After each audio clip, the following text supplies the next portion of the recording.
বুঝলেন?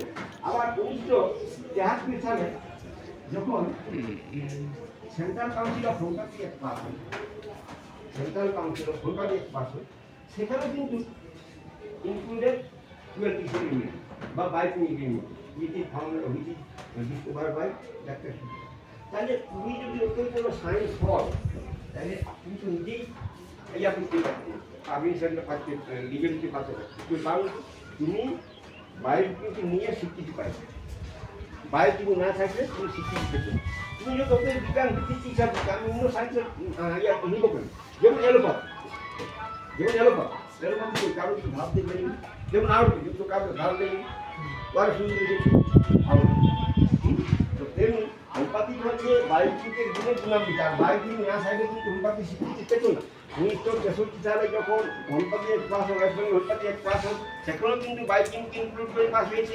1973 সালে যখন central council of homoeopathy act pass হয়, সেখানেও কিন্তু হোমিওপ্যাথি ইনক্লুড করে বায়োটিক পাস হয়েছে। এই হোমিওপ্যাথি বায়োটিক নিয়ে হোমিওপ্যাথি পাস হয়েছে।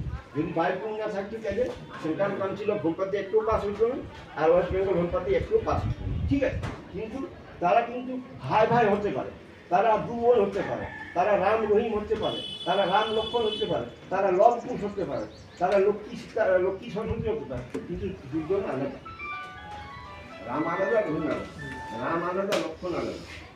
ঠিক আছে, তো ব্যাপারটা হলো এরা এক ঘরেই থাকে, এক ঘরেই খাওয়া দাওয়া করে, হ্যাঁ, যেখানে যায় একসাথেই যায়, কিন্তু মানে ব্যাপারটা চালটা হয়েছে কি স্বামী সেলফি সন্তানদের কাছে বায়োটিক থেকে নেগলেক্ট করে, হ্যাঁ, কিন্তু নেগলেক্ট করলে কি হচ্ছে, যারা জানে তারা নেগলেক্ট করে।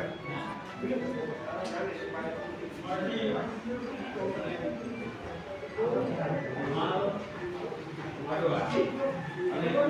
Heart is male. Not Dondon. Dondon same, but it has Dondon. Then what will be the place?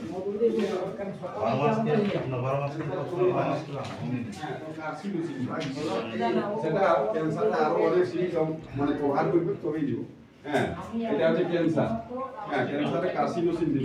আর যদি মানে ওই ধরনের থাকে, হাঁপানি থাকে, নিউমেটিক আর্থাইটিস থাকে, টিউমার থাকে, তাহলে আমরা ধরব পেশেন্টের সাইকোসিস।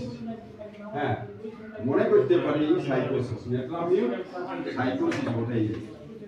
হ্যাঁ, তাহলে সাইকোসিস ধরতে পারি। হ্যাঁ, যদি হাঁপানি বা ওই ধরনের কিছু থাকে, হাঁপানি, নিউমেটিক আর্থাইটিস, হ্যাঁ, বা টিউমার, তাহলে ধরব আগে কি দেব, সাইকোসিস। হ্যাঁ, তো সাইকোসিসের ওষুধ আমরা দেখব। হ্যাঁ, এরপরে আসবো আমরা মোডাল। মোডালিটির দিকে আছে মোডালিটি।